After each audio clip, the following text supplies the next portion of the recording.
금요기도에 나오신 모든 성도님들을 주님의 이름으로 축복합니다. 우리 옆에 있는 성도들에게 우리 한번 격려와 환영과 축복의 인사하겠습니다. 잘 오셨습니다.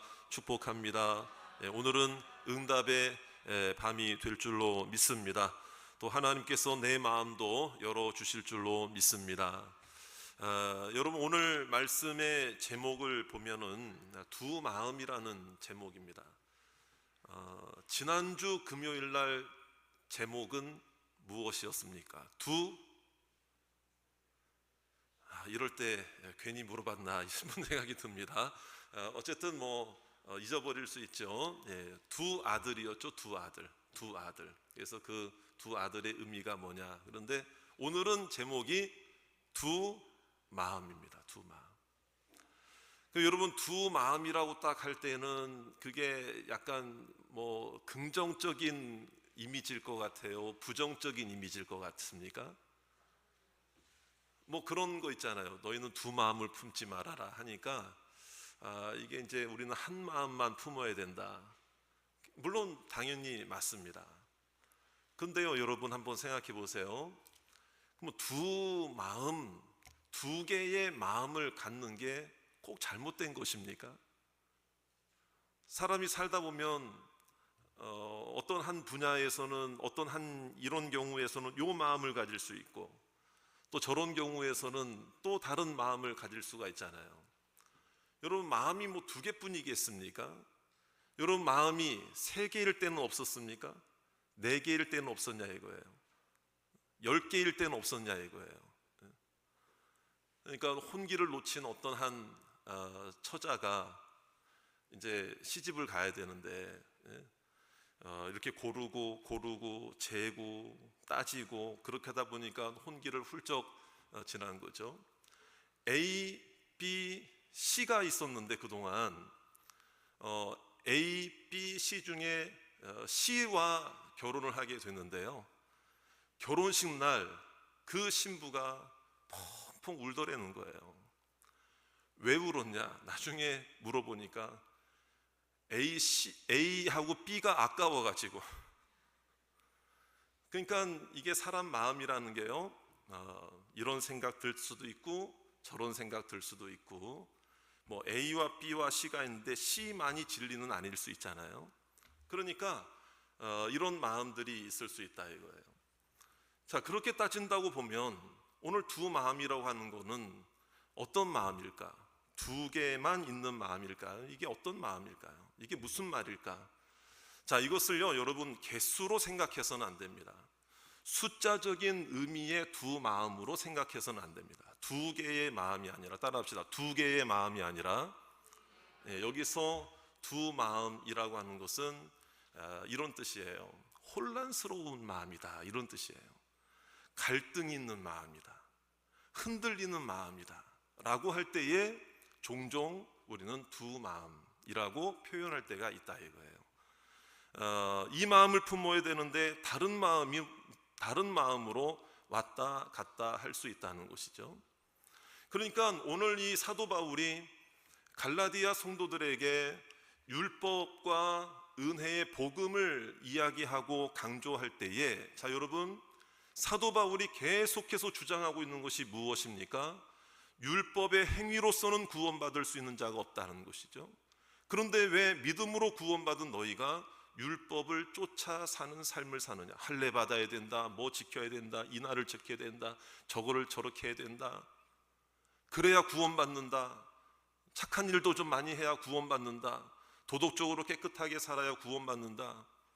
왜 너희가 믿음의 은혜를 받아 놓고는 왜 그 율법을 쫓아가는 삶을 사느냐? 그게 아니라는 거죠. 은혜의 복음을 따라가는 마음을 가져야 된다라는 거죠. 그러니까 율법을 쫓아가는 마음 하나와 복음을 쫓아가는 그 은혜의 복음을 따라가는 그 마음 사이에 꼭 그것이 하나, 두 개 이런 개수적인 숫자적인 측면이 아니라 이 갈라디아 성도들 마음속에 왔다 갔다 하는 흔들리는 마음으로 자신에게 있는 믿음에 대해서 분명하게, 굳건하게, 확실하게 여러분 확신을 가지고 이야기하지 못했던 자들의 모습이었다 이 말이죠. 그러니까 계속해서 이 흔들리도록 요동치도록 거짓 교사들의 꾀임에 넘어가서 이 갈라디아 성도들이 굉장히 어려움을 당했어요. 그러니까 이들의 신앙을 위해서 열심히 수고하고 애쓴 사도 바울이 볼 때는 얼마나 안타까운 마음이겠습니까? 자, 그래서 이 사도 바울의 마음을 가지고, 사도 바울이 이런 안타까운 마음을 가지고 마치 성도들에게 너희가 이 흔들리는 마음이 되어서는 안 된다. 우리의 마음은 오직 예수 그리스도를 향해야 하고 은혜의 복음만을 향해야 하고 하나님의 사랑만을 붙들어야 한다. 할렐루야. 그 마음이 흔들려서는 안 된다라는 것을 계속해서 강조하고 있는 거죠. 그래서 우리 오늘 말씀해 보세요. 10절 말씀을 한번 보겠습니다. 10절 말씀입니다. 10절 말씀 다 같이 우리 시작. 나는 너희가 아무 다른 마음을 품지 아니할 줄을 주 안에서 확신하노라. 그러나 너희를 요동하게 하는 자는 누구든지 심판을 받으리라. 그러니까 처음에는 이 갈라디아 성도들이 마음이 왔다 갔다 하면서 율법을 향한 마음도 가졌다가 은혜를 향한 마음도 가졌다가, 여러분 그러한 마음을 가지고 힘들어 했지만 오늘 이 갈라디아서 말씀을 통해서 이제부터는 너희가, 따라합시다, 지금부터는 너희가 이 복음의 확실한 진리 안에 섰을 때에 서게 된다. 그러면 너희는 이제 앞으로는 다른 마음을 품지 아니할 것이다. 할렐루야. 이 당부를 그렇게 하고 있는 거예요, 여러분. 여기서 말하는 다른 마음이라는 게 뭐냐? 두 마음인데 이 두 마음은 두 개의 마음이라는 얘기가 아니라 그 뒤에 보세요. 그러나 너희를 요동하게 하는 자는 누구든지 심판을 받으리라. 마음을 요동하게 만들고 흔들리게 만들고 여러분 그 혼란스럽게 만든다라는 것을 의미하는 거예요. 자, 그러니까 여러분 이 유혹의 마음, 율법주의를 따라가는 이 마음은 어떤 마음으로 되는가 하면은요, 정죄하고 판단하는 거잖아요. 그러니까 이 율법이라고 하는 것은 우리가 늘 잘못한 것을 지적하는 게 율법의 모습이라 이 말이에요.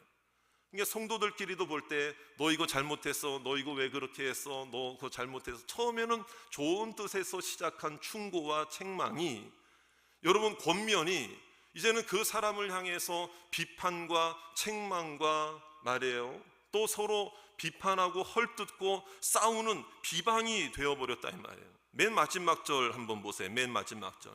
만일 서로 물고 먹으면 15절입니다. 피차 뭐 할까 조심하라, 멸망할까 조심하라.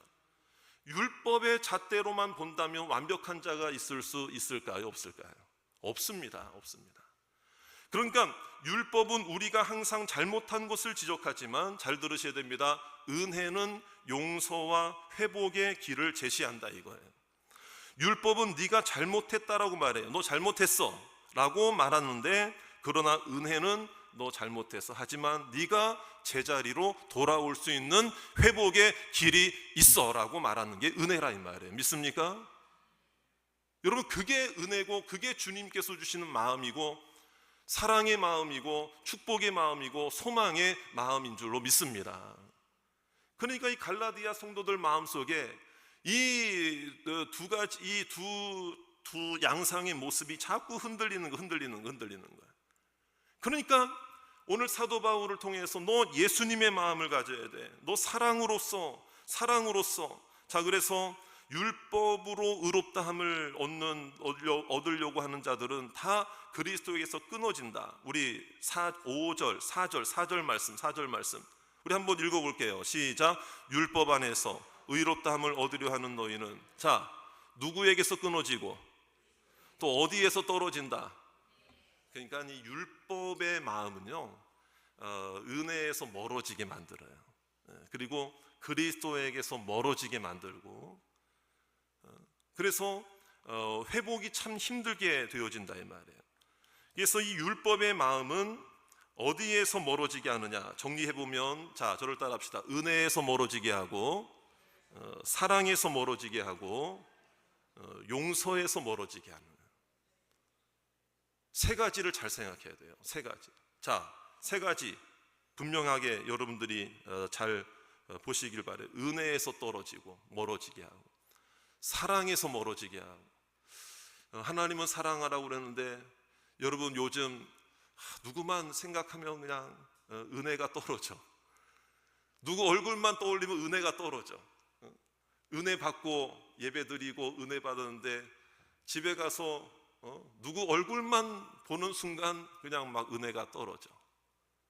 자, 그런 경우가 있을 수 있을까요? 없을까요? 우리에게도 있다 이 말이에요. 자, 그 다음에 사랑에서 멀어져. 그래서 주님 말씀 들을 때는 그래, 내가 그 영혼도 사랑해야지. 그 영혼을 위해서도 예수님이 죽으셨는데 내가 사랑하겠습니다. 사랑하겠습니다. 그러는데 그 사람을 보는 순간 이 율법의 마음이 확 그냥 돋아나요. 네가 그러면 돼 뭐 이러면서. 그러면 상대방도 나를 보면서 그런 생각 할까요? 안 할까요? 이게 상대적인 거잖아요. 그러니까 이 사랑에서 멀어지게 만들고 또 용서의 마음에서 멀어지게 만든다 이거예요. 용서의 마음. 그러니까 이 관계가 약해지게 되고, 여러분 은혜와 사랑과 용서의 마음은 곧 누구의 마음입니까? 그리스도 예수님의 마음인 줄로 믿습니다. 그러니까 누구에게서 멀어지게 됩니까? 그리스도에게서 멀어지게 되는 게 이 율법을 향한 마음이고, 그러니까 누군가를 볼 때 늘 끊임없이 정죄하고 판단하고 지적하고 책망하고, 내가 아니면 얘기해 줄 수 없으니까 내가 꼭 얘기해 줘야 돼. 저 사람은 내가 꼭 얘기해 줘야 돼. 나 아니면 얘기할 사람이 없어. 막 그러면서 말해요. 여러분, 그러니까 그것이 어느덧 좋은 의도에서 시작한 것이 결국에는 나도 하나님에게서 멀어지게 되고 은혜에서 멀어지게 되고 관계도 멀어지게 되는 불편함이 우리 가운데 생기게 된다 이 말이에요. 그럴 때에 우리는 항상 원위치로 돌아와야 하는데, 저를 따라 합시다. 흔들리는 마음이 아니라, 여러분 흔들리는 마음이 아니라 예수님의 마음을 향해서는 우리가 고정된 마음, 견고한 마음으로 주님 바라보시기를 주의 이름으로 축원합니다. 그게 바로 누구의 마음이냐? 예수 그리스도의 마음이죠. 자, 그 예수 그리스도의 마음은 6절에 있는 말씀입니다. 자, 우리 6절 말씀 다 같이 한번 읽어봅니다. 시작. 그리스도 예수 안에서는 할례나 무할례나 효력이 없으되 사랑으로서, 자, 무엇으로서 역사하는 믿음이다. 사랑으로서 역사하는 믿음이다. 주님께서 나를 비판하시고 나를 정죄하셨다면, 나에게 기회를 주시지 않았다면 우리가 구원받을 수 있습니까? 내 죄 문제를 해결받을 수 있겠습니까? 오늘 이 자리에 우리가 올 수 있었겠습니까? 없습니다. 오늘도 끊임없이 주님은 나를 용납하시고 계심을 믿습니다. 주님은 나를 끊임없이 사랑하고 있는 것을 믿으시기 바랍니다. 그러니까 우리도 그 사랑을 가지고, 여러분 13절에 있는 말씀처럼 우리에게 영혼의 자유가 생겼고 구원의 자유가 생겼다면 그 자유로 말미암아 상대방을 억압하고 비판하고 책망하는 자유로 사용하지 말고 서로 섬기고 사랑하는 자유로 사용해라. 13절 말씀 다 같이 한번 또 읽어볼게요. 다 같이 시작. 형제들아, 너희가 자유를 위하여 부르심을 입었으나 그러나 그 자유로 육체의 기회를 삼지 말고 오직 사랑으로 서로 종노릇 하라. 할렐루야. 오늘 우리가 기도하러 왔습니다.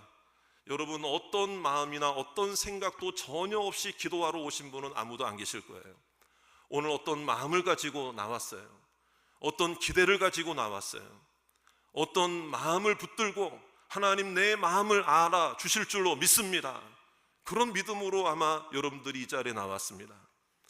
그러면 이 자리에 나와 있으면서까지도 우리의 마음이 혼란스럽고 흔들리고 요동치고, 기도하면서도 누군가가 생각날 때 그 누군가를 용서하지 못하고 사랑을 베풀지 못하고 기다려주지 못하고 참아주지 못한다면, 오늘 우리는 은혜의 기도의 자리에 나와 있으면서도 늘 우리의 마음은 계속해서 율법을 향하여 나아가는 마음으로 굳어져 버리는 채 기도하는 자리에 그저 앉아만 있다가 돌아가게 되는 거예요. 여러분, 오늘 우리의 마음이 달라져야 된다 이거예요. 여러분, 율법을 향한 마음이 아니라 은혜를 향한 마음으로 변화되기를 주의 이름으로 축원합니다. 그럼 나도 모르게 그 율법을 향한 마음은요, 오늘 13절에 있는 말씀처럼 육체의 기회를 삼지 말라고 그랬는데, 이게 이제 내 중심의 소욕을 따라가게 돼요. 이게 육체의 기회라는 게 육체의 욕심이라는 뜻이거든요. 그러니까 이 은혜에서 멀어지고 욕심을 가지게 되고, 또 사랑에서 멀어지게 되고, 용서에서 멀어지게 되면은 이 나중심적인, 따라합시다, 나중심적인 욕심에 사로잡히게 돼서요. 그러니까 모든 기준이 다 나를 만족시키는 거냐 아니냐가 기준인 거야. 내 뜻에 맞느냐 안 맞느냐가 판단의 기준이 되는 거예요. 내가 생각한 것과 내가 뜻한 것과 내 계획한 것에 맞느냐 안 맞느냐로 기준을 삼아버리는 거예요.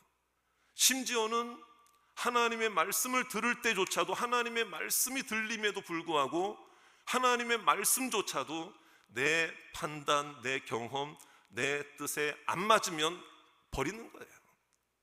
부딪히는 거예요. 마음이 부딪히는 거예요. 이게 바로 나 중심적인 육체의 소욕인 거예요. 여러분, 율법으로 치닫는 그 마음의 두 번째 문제가 뭐냐면요, 여러분, 물질주의로 흘러버리게 돼요. 눈앞에 있는 거에만 급급한다 이 말이에요. 이 안에 고난이 있고 어려움이 있을 때에 이런 상황들을 통해서 하나님이 나에게 어떤 마음을 주시는가에 대한 것은 관심 가지지 않고, 육적인 인생은 눈앞에 보이는 것만 가지고 좋아했다가 슬퍼했다가 싫어했다가 무너졌다가, 그러니까 그 마음에 기준이 없어져 버리는 거예요. 기준이 없어져 버리는 거예요.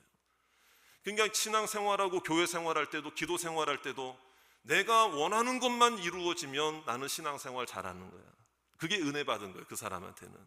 그게 아니죠. 그런데 때로는 우리가 원하는 대로 이루어지지 않았다 할지라도 하나님의 분명한 살아계심과 은혜와 사랑을 깨닫고 은혜를 받는다면, 은혜를 체험한다면, 그 사람의 신앙 생활이 성장하게 되고 믿음이 자라게 된다면 그보다 더 큰 축복은 없는 줄로 믿으시기 바랍니다.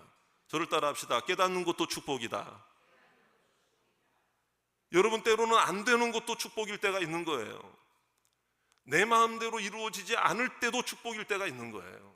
왜? 내가 하나님의 뜻을 내가 판단할 수 없잖아요. 저는 분명히 믿습니다. 여러분들 가운데, 우리 금요일 날 기도하러 나오시는 여러분들 가운데 지금 잠잠히 기도하고 있는 기도의 제목이 있으실 줄로 압니다. 하나님만 아시는 기도의 제목도 있으실 줄로 압니다. 여러분, 하나님 앞에서 기도합시다. 하나님을 바라보면서 내 마음 흔들리지 않게 해달라고 기도하시기를 주의 이름으로 축원합니다. 그냥 내가 원하는 대로 즉각적인 뭔가가 이루어져야만 하나님이 살아계신 것입니까? 결코 그렇지 않다는 거예요. 그럼 우리는 어떤 마음을 가져야 됩니까?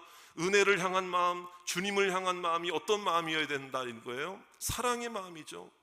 사랑의 마음을 조금 더 제가 풀어드리면 이게 바로 뭐냐? 기다리는 마음이죠. 기다리는 마음이죠. 기다리는 마음이에요. 그러니까 하나님이 나보다 앞서서 행하시고 인도하시고 일을 이루어 주시고, 여러분, 내가 할 수 없는 게 참 많이 있는 것 같아요. 내가 할 수 없는 게 참 많이 있어요. 여러분, 돈 문제도 내 마음대로 할 수 있습니까? 건강 문제도 내 마음대로 할 수 있습니까? 자녀 문제도 내 마음대로 할 수 있습니까? 이거는요, 어쩔 수 없어요. 하나님께 기도하고 기다리는 수밖에 없는 거예요. 하나님보다 앞서다 보면 내 마음이 먼저 앞서게 되고, 하나님 앞에서 내 마음이 혼란스러워지게 되면 이도 저도 아닐 때가 있다는 거예요. 여러분, 내 주변에 있는 많은 공격들이 있다 이 말이에요. 유혹들이 있는데 막 마음을 막 부추기고 흔들어 놓고 막 이런, 나는 사랑으로 내 남편을 보려고 하고 내 아내를 보려고 하고 내 자녀를 보려고 하는데, 지금 상황과 현상 속에서 나도 모르게 막 흔들리는 마음이 생기게 되면 어저께는 예뻤는데 오늘은 미워 죽겠는 거야. 그럴 때가 우리 가운데 있을 수 있다라는 거죠. 그러니까 이 마음이라고 하는 것은 하나님께서 붙잡아 주셔야만 흔들리지 않게 될 줄로 믿습니다. 내 마음에 나를 맡기지 마시고, 말씀에 내 마음을 맡기고, 하나님의 이름에 내 마음을 맡기면 하나님이 일하여 주실 줄로 믿습니다. 아름답게 일해 주실 줄로 믿습니다. 저는 오늘 금요 기도회가 특별히 여러분들의 마음을 힘겹게 만들고 힘들게 만드는 누군가의 관계 속에서 하나님의 해결이 있으시기를 주의 이름으로 축원합니다. 상대방의 마음도 분명히 바꾸어 주실 것입니다. 여러분들 눈앞에 있는 힘들고 어려운 일들도 하나님께서 역사해 주시고 붙잡아 주실 것을 믿으시기 바랍니다. 오늘 기도하면 따라합시다. 오늘 기도하면 응답할 줄 믿습니다. 여러분 응답받을 줄 믿습니다. 오늘 기도하는 시간이 하나님 만나는 시간이 되시기를 주의 이름으로 축원합니다. 하나님께 기도하다 보면 하나님께서 깨닫는 은혜와 축복도 주실 줄로 믿습니다. 이러한 믿음으로 두 마음이 아니라 한 마음으로 주님 바라보시는 기도하시는 모든 성도님들 되시기를 주의 이름으로 축원합니다.